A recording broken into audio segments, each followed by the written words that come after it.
There we go. Turned it fun. Well, again, I just want to say thank you so much for joining today, Mr. Metzler. Just to tell everybody a little bit about this video, I'm Cindy Maxwell-Ostdiek. I'm co-founder of the Nebraska Legislative Study Group, along with Angie Philips, Brooklynne Rosado, and Christi Bradley. And we're excited for the Nebraska Legislature to begin directly providing the recordings of the floor proceedings and committee hearings for the new session that just started this week. And we're sharing this little explainer with our neighbors so that everyone can find the new video archive. And we're really pleased that the Clerk of the Legislature, Mister Brandon Metzler, has joined. The study group has shared these recordings via the Nebraska Public Media broadcast. We started in our Facebook group years ago, and then we actually formed a YouTube page so that we could share it broadly with all Nebraskans. We're proud to have offered this service, but we are so pleased that Senator Brewer's bill, LB 254, passed back in 23 to make this available officially on the Nebraska Legislature website. Just to let you know, we'll keep our previous videos up until the archive is established and goes back and includes the previous years. So everybody can find those. The video recordings are kind of a new process. So I wanted to invite Mr. Metzler to come on and share with us a little bit about how we got to where we're at, what people can expect, and where they can find these recordings and follow along. So important for good government and transparency that all Nebraskans can participate in the second house. So I'll just let you go from there. Excellent. Thank you, Cindy. Yeah, so as you pointed out, the Nebraska Legislature in 2023 with Senator Brewer's bill, Legislative Bill 254, directed the legislature to house legislative video, create a video archive. We began that process almost immediately. We have since created the background, the actual web program itself. We have then, in December, we went before the Executive Board of the Legislature and passed a policy for the Legislative Video Archive. And we can kind of talk about some of that towards the end here as well. But as for access at this point, now I do want to point out, this is a very, my predecessor didn't necessarily jump into the legislative video. We were kind of reluctantly pulled there via statute. So we are embracing this at this point. We certainly have some catch up to do from a video aspect, but we've got a great team down in the Technology Center that is really making leaps and bounds with it. So what you will see probably at the start of the session is only a snippet of how the video database will end by the end of session. I can talk about some of the vision there for that towards the end as well. But this is going to develop and probably develop rapidly would be my suspicion, just because we've kind of turned the keys over to the tech center, and those guys are creative and very capable. So I think hopefully constituents will be pleased with where this ends up. So as for access as it is now, I'll share the screen to where hopefully everybody can see there. So Nebraska Legislature's webpage here, you have the live video as it is now, still hosted by NPM. I think the hope is at some time in the future, NPM will host it, but the legislature's new website will also host the video itself as well. So you won't actually have to leave the Nebraska Legislature's website once the new website is active to watch both current video, live streaming, as well as the video that's archived. So everything will kind of be housed internally is the hope. As it concerns the current website, the current database that we've got, you'll go here, your legislative calendar, the daily view, monthly view, but you've got the daily view. You will have, just as we do now, all the legislative activities. So any publication that we put out in terms of that day's proceedings, the agenda, worksheet, journal, all of that is still available. But then you once again will have the transcripts, as those become available.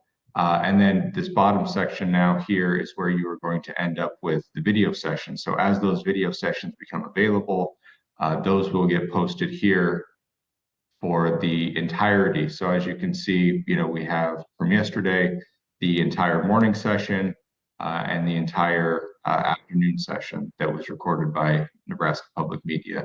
Once committee hearings start, those will start to show up here as well. So you'll have the legislative morning session, and then you'll have the committees as they are uploaded, in unison, kind of there, they'll stack. So you'll have, the ability to click.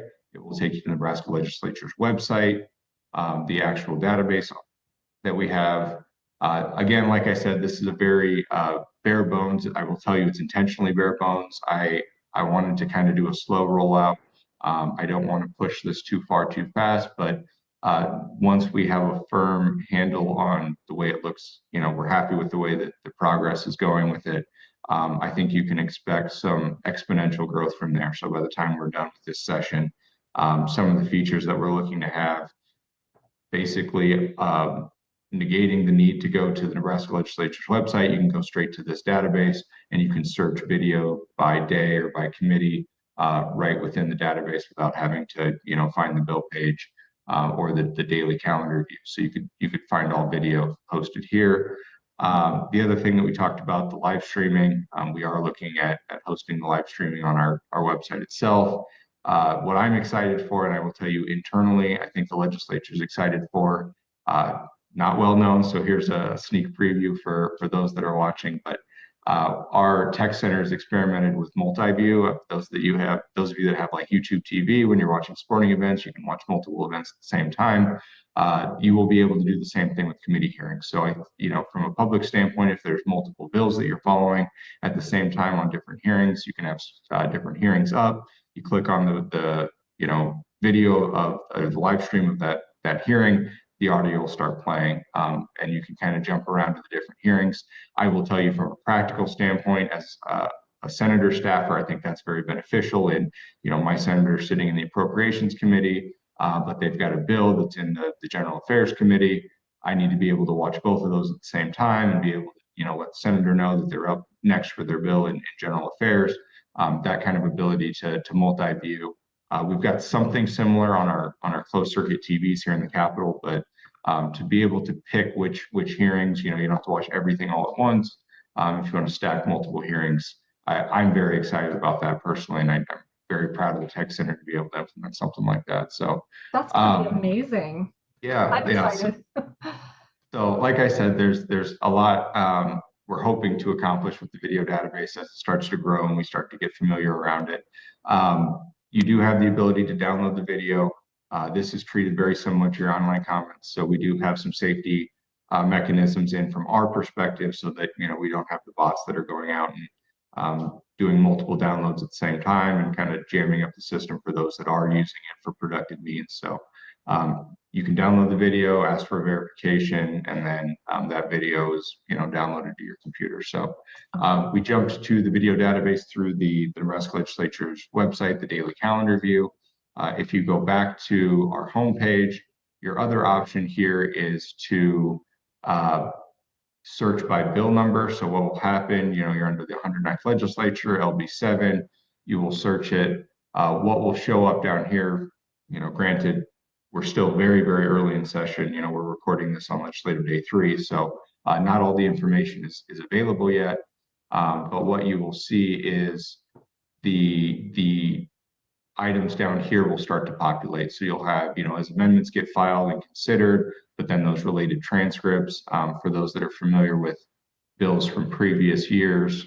Yeah, if you could pull up a previous one, that would be great. Mm-hmm. If we.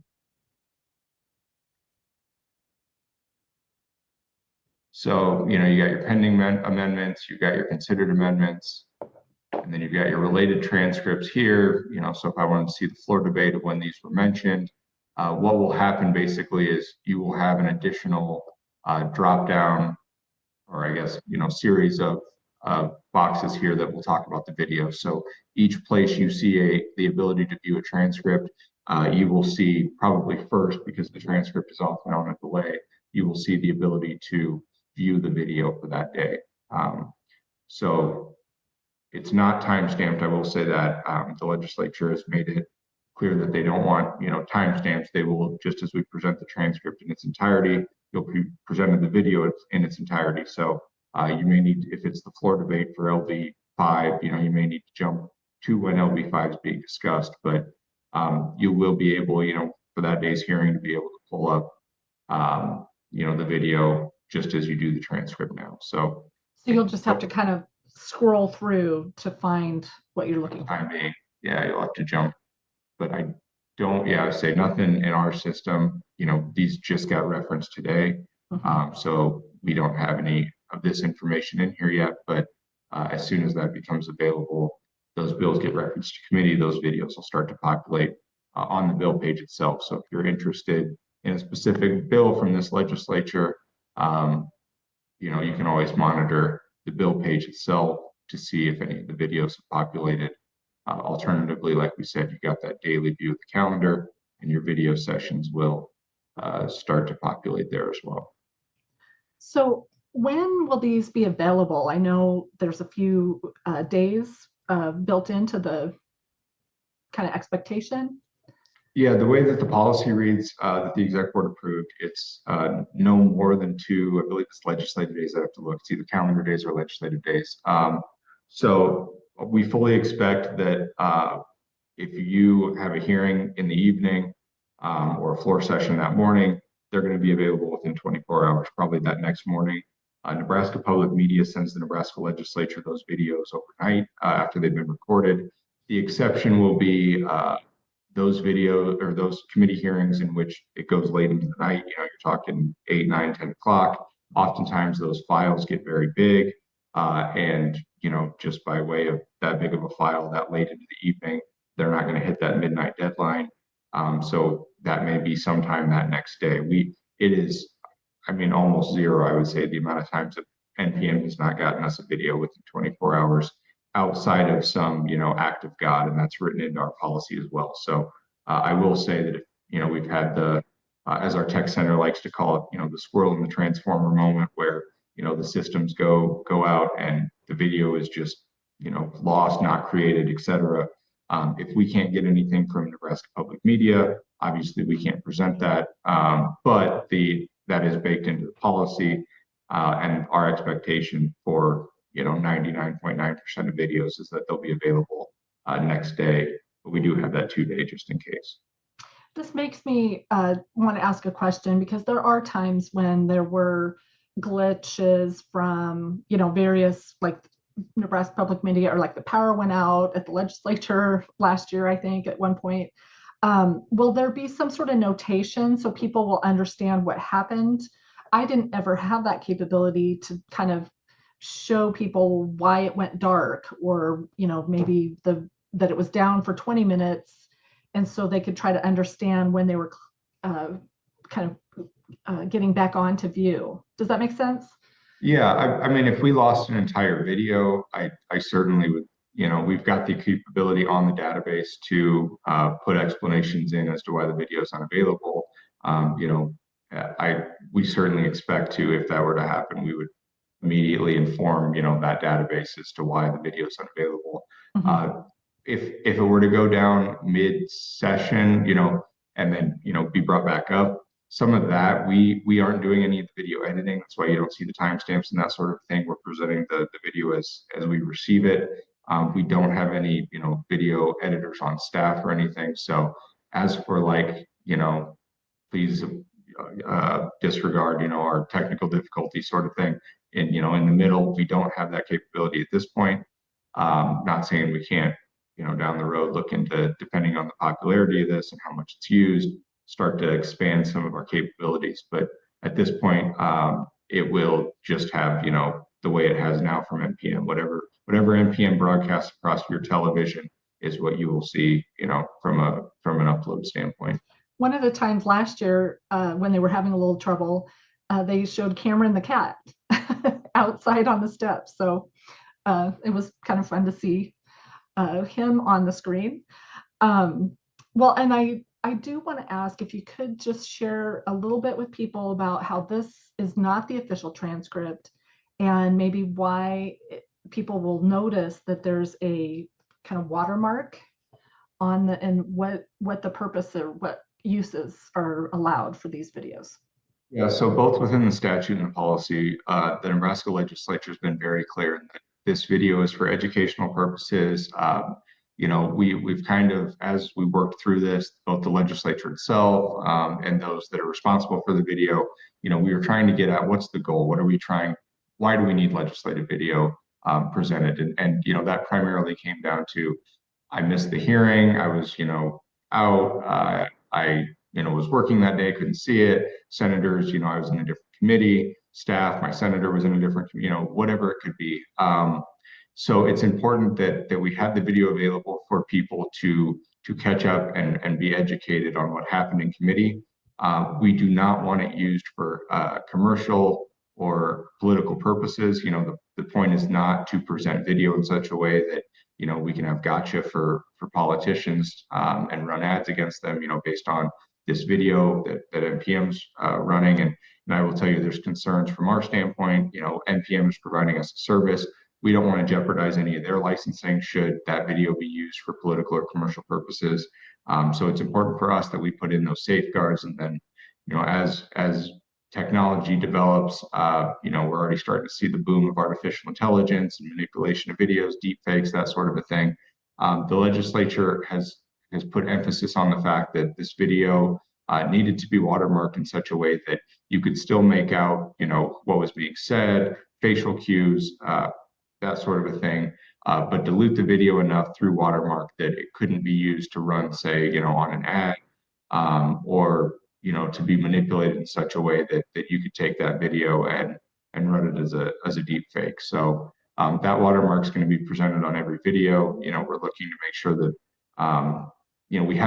we've done testing with it. We seem to think that we've got it on a transparency that doesn't affect too much the visuals, but certainly we can always tweak that if it looks like it's too much of a distraction. But there is a very fine balance there between preserving the video itself and the intent of why we're doing the watermark, with the fact that we want to present the contents of the video. Well, I think that is really important because people will be able to trust that they're watching the original, what had been transmitted. And I know that there will people, I'm sure, that say, watch this great debate from yesterday or whenever, and they link to it, or, you can download it and then share. But it's for educational or personal purposes and not, like you mentioned, for political purposes. So that's really good. Absolutely. And it will include the closed captions. Yes. Yeah. If it doesn't at this point, I've talked to the tech center. I know that we had that conversation about some of the closed captioning. It's been brought to our attention that NPM, possibly even on our closed circuit, may not have had the closed caption running yet. Yeah, the statute says closed caption. All of our video within the database will be closed captioned in both English and Spanish. And I know NPM fully intends to have all of it closed captioned. So it's probably processing. If the closed caption, because the SRT files are processed separately from the video itself, and then they're combined, once the video has been uploaded, there may be a slight delay in closed captioning when that syncs up with the video and is available. But you're talking less than an hour probably. So hopefully all legislative video, well, not hopefully, statutorily, all legislative video will have closed captioning English and Spanish. So. Well, and I know watching the committee hearings just straight from Nebraska Public Media now, they do include closed captioning. So that's amazing, so helpful. And not just for people who are hearing impaired, but just if you're not able to listen on the sound because of where you're located when you're watching. And I know that the video archive originally is slated at this time, per the exec board vote, that they will maintain it for up to 8 years. I'm going to ask people to ask their senators to extend that, hoping that we can continue to maintain the archive on an ongoing basis. But are there other questions, or is there anything else that we want to make sure and let people know? No, I mean, I will tell you that 8 years was put in there, by recommendation of the tech center and myself and some others. It's not a hard and fast, rule. Uh, it's more so to give us a guideline now. I fully expect in 5, 6, 7 years we'll revisit that. But right now, the legislature and state government, frankly, with the way that we operate on fiscal years. We have budgeted for it, but we don't know the usage. Until we know how much this is getting used, how much old video is getting pulled down from the cloud. We're using cloud storage for all of it. So Mhm. until we really know the true costs, we may very well, as the legislature, take it upon ourselves to extend that. Should it look like the costs are um, low enough that it's feasible. But that was initially a safeguard for the legislature that until we know usage and total costs, we don't want to box ourselves in too bad with, we will immediately hold it indefinitely because, that data only grows and it's getting pulled down from the cloud. If you're talking thousands of users potentially, costs grow exponentially. So certainly not a hard and fast 8 years. Exec board can change that at any time. It's just going to kind of be up to them and about what it looks like fiscally for us. I really appreciate your time this afternoon and all the work that you and your team have done to put this together. So excited. I think this is going to be important for Nebraskans in the second house to learn how legislation will impact their lives, their livelihoods, and their businesses. I hope you have a great session. I know we're just off to the beginning here, so I know that you're really busy. And again, I really appreciate your time, Mr. Metzler, and I hope you have a great day. Excellent. Thank you very much, Cindy, and thank you to all those that tune in and follow the legislature. It's very important that constituents stay engaged, and we're grateful for all those that follow and that there is an interest. I don't know that I fully appreciated it when I first started. I love the legislature, obviously, and it's great to see others that enjoy it, as much or even more so than I do. So, Mhm. it's been a pleasure. Thank you. Thanks. Take care.